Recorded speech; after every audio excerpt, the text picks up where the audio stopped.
Hallo und willkommen in der Fantas KI. Das Magazin, in dem es um die künstliche Intelligenz in der Kunst geht. Was wir in der 3. Ausgabe auf dem Programm haben, kann Schaltkreise zum Glühen bringen. Unser roter Faden für diese Ausgabe ist eine unglaubliche Künstlerin mit ihren Nice Aunties. Einer Künstlerin aus Singapur. Sie zeigt ältere Frauen, die sie Nice Aunties nennt, Tanten, Omis, die in der asiatischen Gesellschaft oft unsichtbar sind, und macht aus ihnen die coolsten Wesen. Und dann waren wir auch noch bei einem Fotografen. Bei Eric Tabucchi, der uns mit in eine Post-Apo-Welt nimmt. Postapokalyptisch, das heißt... Eine Welt, in der alles erfunden werden muss. Danach hat der Regisseur Eric Genn einen Horror-Dokumentarfilm gemacht. Erschreckend. Ja, wirklich. Ein Wald, der sich rächt. Und dann gibt's noch unser großes Projekt. Los, sag schon. Das große ABC der KI. Oh, da wimmelt es nur so von Konzepten. Wow. Ja, das wird spannend. Ich habe so viele Fragen.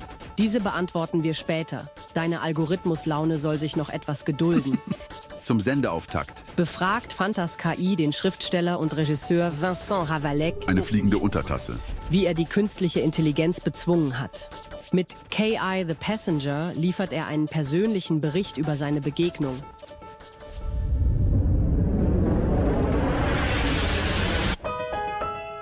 Fantas KI.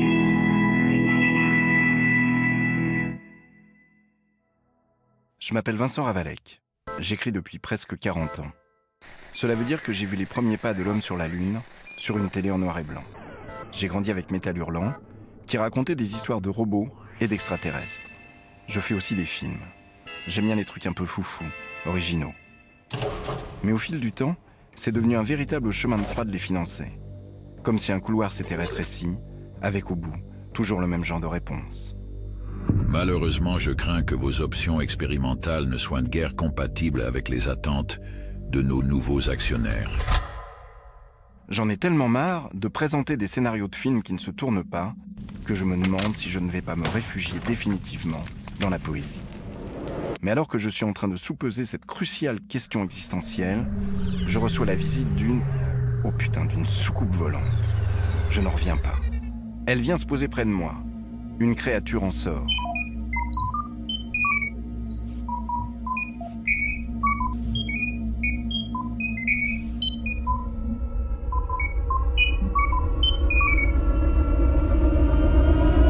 Je raconte ça à mes enfants. Eux aussi font des films. On travaille ensemble dans notre studio maison. Ils ne veulent pas me croire. Mais papa, tu délires. T'es mytho, papa. Mais ils sont bien forcés de se rendre à l'évidence. Des centaines d'images jaillissent de nulle part. Plus besoin de caméra. C'était un rituel quasi alchimique. Il fallait s'installer devant son écran et proférer des paroles magiques. On appelait cela prompter. Et alors, à ce moment-là, on basculait dans un autre monde. C'était Métal Hurlant en vrai. Mais l'affaire n'est pas si simple. L'éruption de la soucoupe a fait l'effet d'une bombe. L'intelligence artificielle est parmi nous. Et elle est soit diabolisée, soit érigée en nouvelle religion.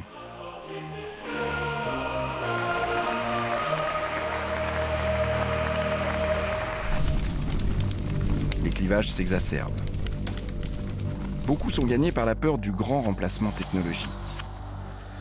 Moi, je persévère. Qui dit nouveau paradigme, dit aussi nouvelle forme de langage. C'est parfait pour tenter un projet que j'ai en tête. Comment évoquer le monde d'aujourd'hui en mêlant la folie, la science, l'économie, notre histoire? Tout cela ensemble en un résultat intensément poétique, mais aussi narratif qu'un conte de fées, mystérieux comme de la physique quantique et précis comme un article des Échos. Je me sers de plusieurs IA en y agitant mes idées de départ comme dans un shaker. Le résultat est bizarre. Parfois, la réponse ressemble à une bouse informe et convenue tombante du plafond. Et parfois, un truc précieux jaillit.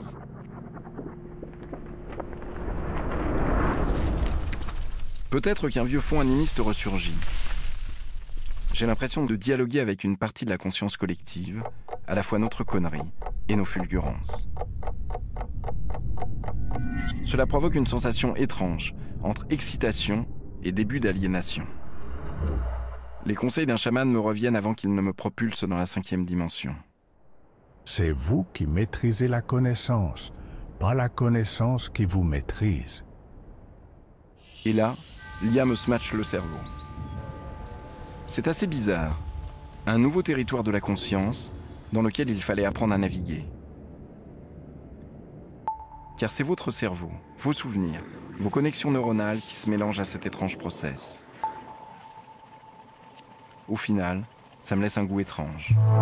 Comme d'avoir pris un psychotrope curieux, à la fois inerte et vivace, puissant et défaillant, logique et délirant en même temps. Une chose est cependant certaine, mon envie et mon indépendance de création sont intactes. J'ai juste un nouveau partenaire un peu bizarre, dont je n'ai pas fini d'explorer les potentiels. Sur cette conclusion lourde d'implications philosophiques, je me suis quand même remis à écrire un poème, à l'ancienne, avec mes petits doigts tapotant sur le clavier de mon ordi et mon petit cerveau, comme un besoin quasi viscéral. Dans les couloirs du chaos, aux confins des mondes, à la lisière du temps, 3 pierres étaient dressées. Avec l'IA, un nouveau monde était en train de s'installer. Comment allions-nous intégrer cette diablerie?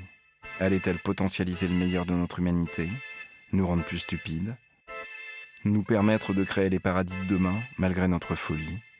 Après tout, c'est nous qui l'avions créée, elle était peut-être juste à sa manière un peu humaine, avec ses doutes et ses errements. Ce qui était certain, c'est qu'on allait être obligé de composer avec ce nouveau passager.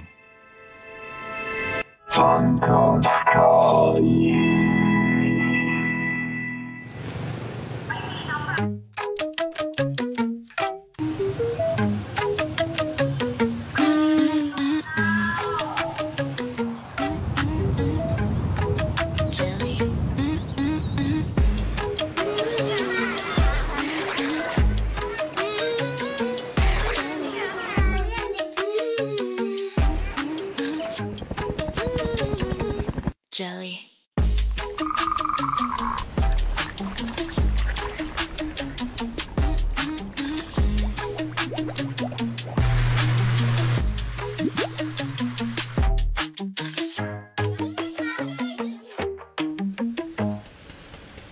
Stellt euch einen Fotografen vor, der für seine akribischen Bestandsaufnahmen von Frankreich bekannt ist und dann plötzlich anfängt, mit künstlicher Intelligenz zu spielen, um damit dann dystopische Welten zu erschaffen. Faszinierend.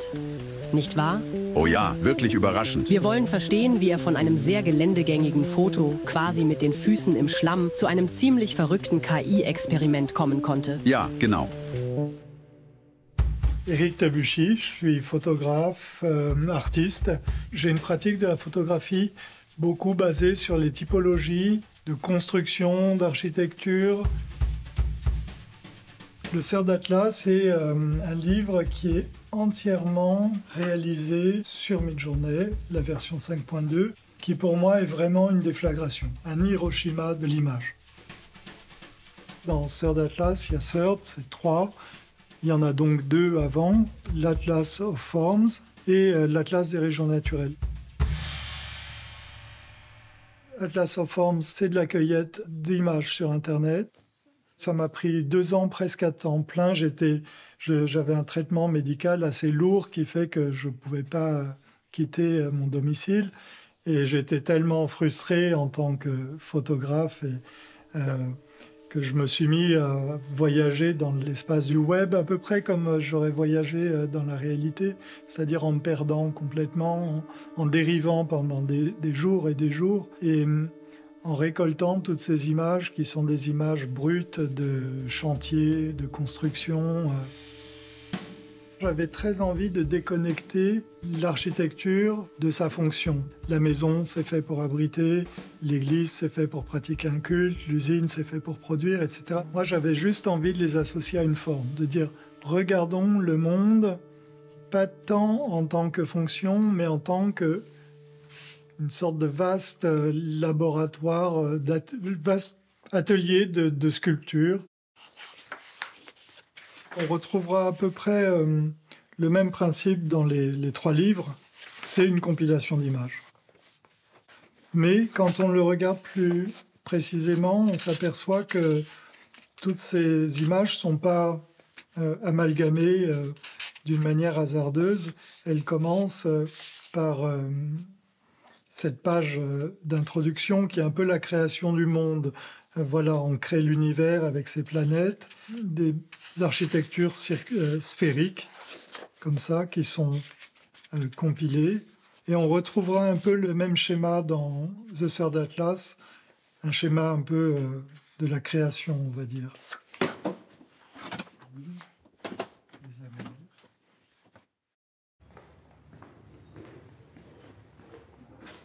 L'Atlas des régions naturelles, c'est un travail de documentation du territoire français à travers son architecture. On réalise ça avec Nelly depuis 2017. On a publié 6 volumes, on se prépare à publier le 7e. Donc oui, c'est un travail qui est vraiment un travail à la fois conséquent, qui s'inscrit dans une temporalité très longue. On se rapproche du catalogue dans le sens où on va photographier tous les éléments visibles depuis le bord de la route et en essayant de les classifier, oui, par époque, par matériaux, par utilité, etc. On n'établit pas de hiérarchie entre l'architecture historique, industrielle, l'architecture individuelle pour les maisons, etc. On photographie tout.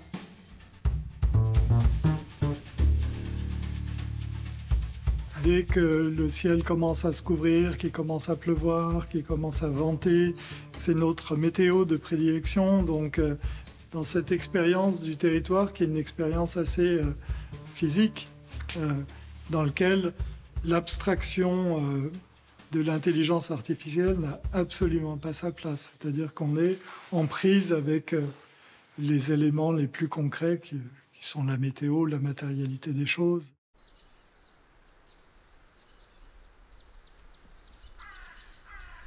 L'IA, pour moi, c'est une comète qui traverse le ciel et qui s'écrase dans le jardin. Et j'ai vraiment le sentiment que là, on bascule dans une autre ère de l'image.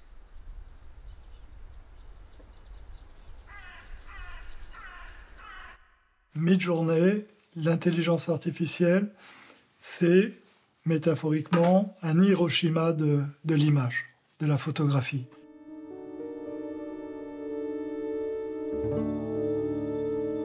On a un monde qui est tout d'un coup balayé par cette révolution technologique. Et dans cet ancien monde qui explose, on a une communauté de survivants qui sont des photographes hébétés qui subissent l'arrivée de l'intelligence artificielle, qui s'interrogent comment une machine peut générer des perspectives, des assemblages de couleurs, des choses qui ont une certaine forme de réalisme et qui, rapidement consultées sur Instagram ou sur Facebook, peuvent laisser penser que ça peut se substituer à la photographie traditionnelle. Dans le premier tiers du livre, j'utilise l'IA pour copier, parodier la photographie, pas pour s'en affranchir. Tout le travail de la seconde partie va consister à voir dans quelle mesure on peut précisément demander une chose à l'intelligence artificielle et faire que notre intelligence humaine s'immisce dans le calcul pour générer quelque chose d'hybride qui est à mi-chemin entre la volonté de l'artiste et l'espèce de calcul vertigineux qui est très puissant mais qui est aussi un peu écrasant parfois.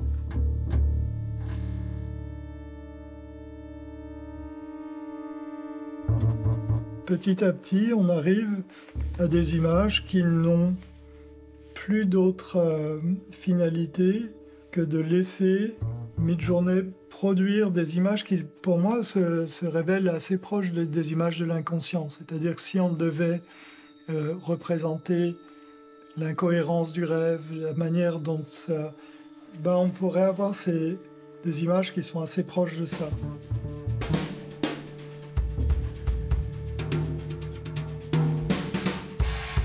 Finalement, on arrive à quelque chose qui est assez presque cocasse parce qu'on arrive à un surréalisme 3.0, à une sorte de version des montres molles de Dali, mais remâchée par ou de Magritte, remâchée par l'intelligence artificielle.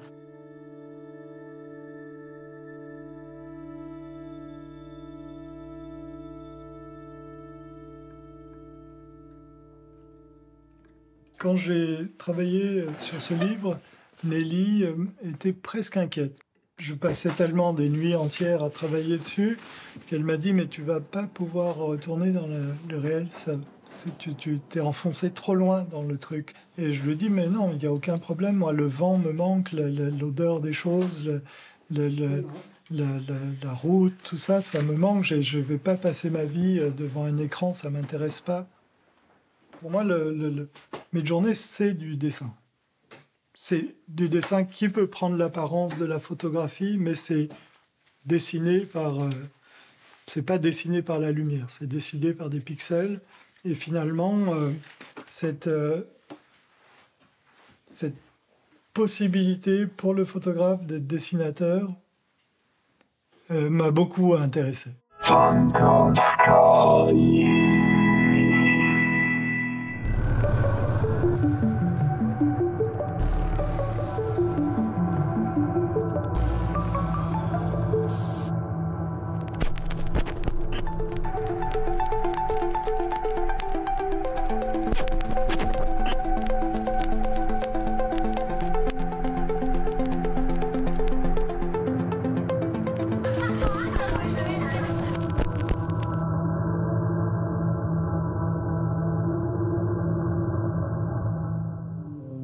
Nun, nach dieser visuellen Erkundung zweigen wir ab und gehen mal wieder raus in die Natur. Schutz braucht man hier aber gar nicht zu erwarten. Im Gegenteil, die Natur greift an. Regisseur Eric Genn zeigt uns eine Dokumentation des Grauens. Perfekt für einen Filmabend, wenn man nie wieder gemütlich im Wald spazieren gehen möchte.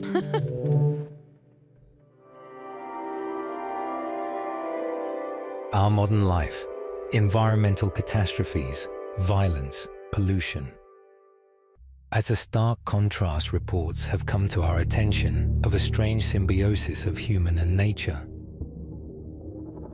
a small group of scientists and a camera crew traveled there to shed light on this unique phenomenon. What you come across there is not right. It's against nature, if you ask me. You see things that make you feel not quite sorted upstairs here. You never know if it's real or imagined. We soon understood what the locals meant. The vegetation takes human form. First vague, then more and more pronounced the deeper we moved into the woods.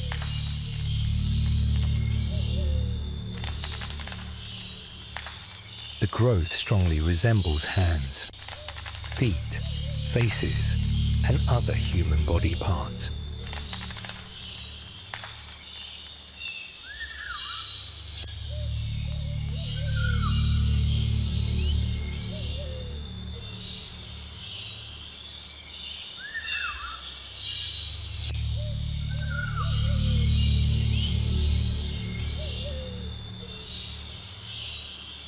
We can't explain it. It seems as if plants and fungi try to imitate human life form. These finds are quite extraordinary, and we're just starting to observe these phenomena. Sightings of people are rare. Most of them seem in a meditative state. No words are spoken. It's total integration in the forest to a degree which is defying what we know.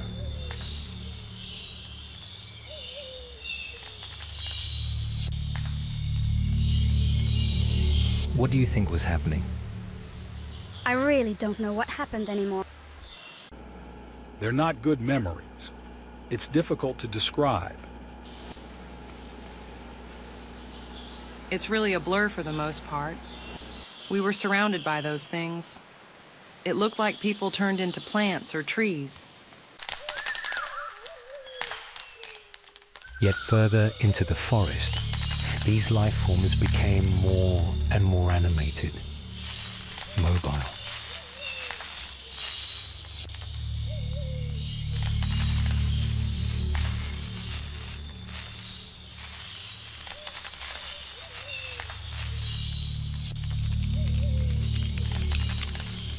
these creatures friendly or hostile?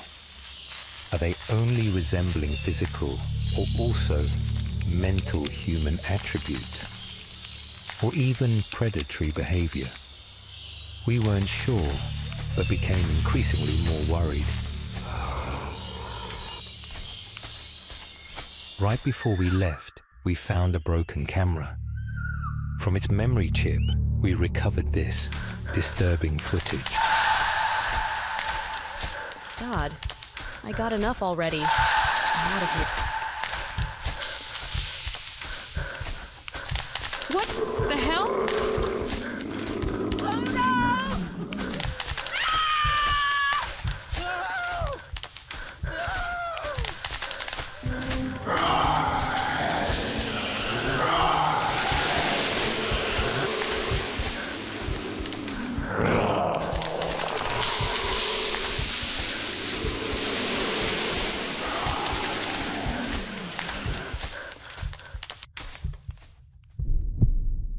My name is Oliver Roger. I am an instructor for digital media design at a university here in Chicago. It's called UIC. I work under the name Eric Jen in the AI world. So the way I approach a AI project is I have different tools available on my computer, and I start with very simple prompts and sort of apply them to different tools and see what they give me. So I don't really approach a project where I have a finished idea in mind that I want to realize. I like to see the outcome, the output first, and then improvise from there. I think it's a very interesting process that's different from traditional filmmaking, because you have to have a very thought out plan before you get to start filming. In AI, that's different. For the film One with Nature, I used a tool called Runway, and it was a straight text-to-video process. And I investigated that tool, that it was really good in creating forest scenarios. So I was playing around with these scenes, and I created sort of a hybrid creature that was somewhere in between an animal, plant life, and a human being that was crawling on the floor. So there was a 5-second long creation that I had, and I was really inspired by that. And sort of the story for the whole short film developed around that one piece. The idea that this is a fictional documentary also came, it wasn't there in the beginning, I didn't plan that, but looking at the material I had, it sort of, it just happened. In a traditional film, you also have to improvise. So maybe it's not exactly what you wanted to hear from that person, and then you have to improvise, maybe interview a different person. And that's exactly what happens also in AI. It's always that moldable piece that you can change it all the time. I think it's very fascinating.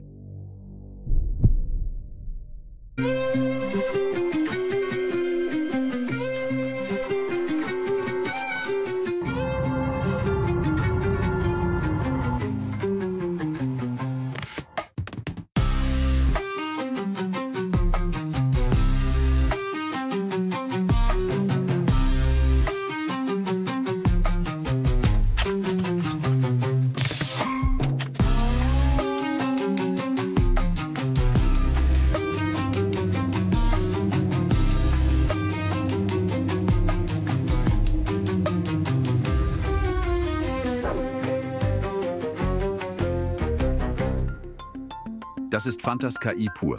Weiter geht's. Wir holen etwas Luft, denn jetzt kommt ein großer Brocken. Der Journalist David Garzon zeigt uns sein großes ABC der KI.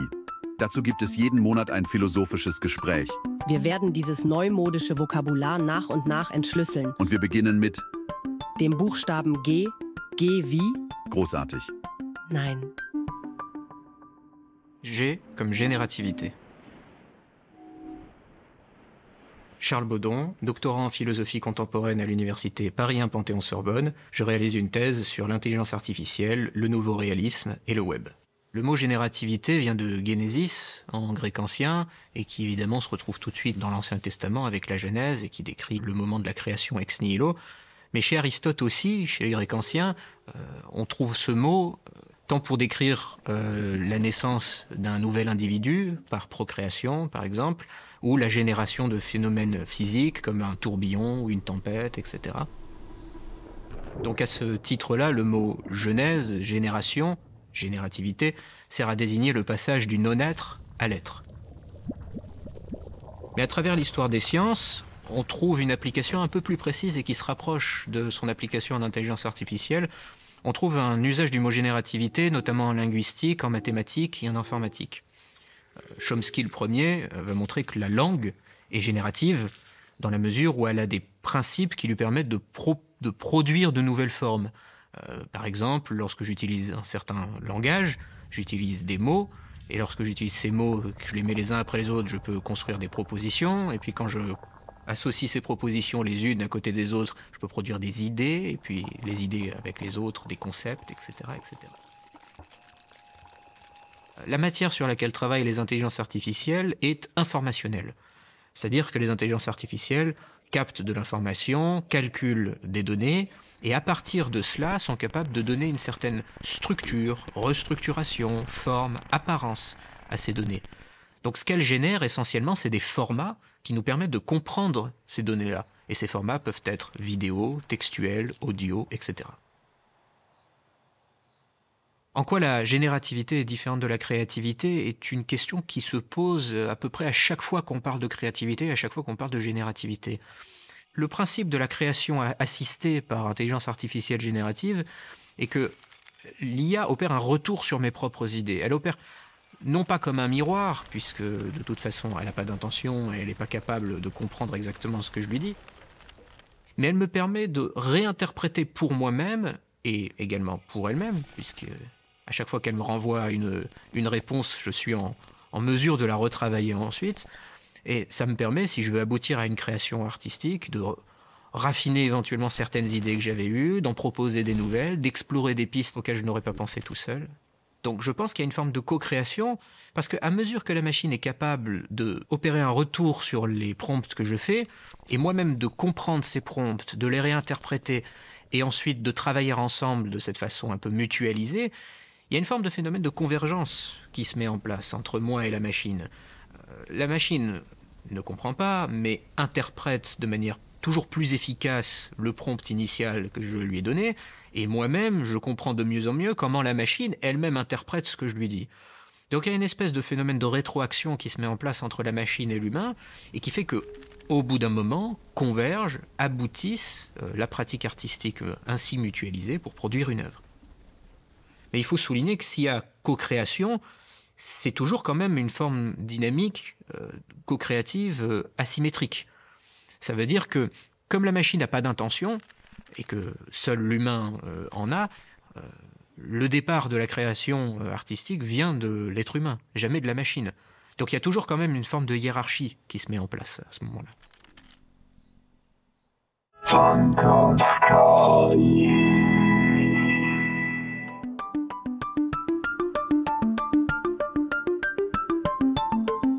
Moment mal, deine Stimme, die ist komisch, oder? Es ist eher deine, die klingt.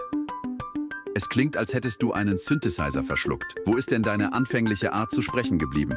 Das Team von Fantas KI ist ziemlich mutig. Es hat eine Software zur Stimmengenerierung benutzt. Aber alles entwickelt sich weiter. Großes Update.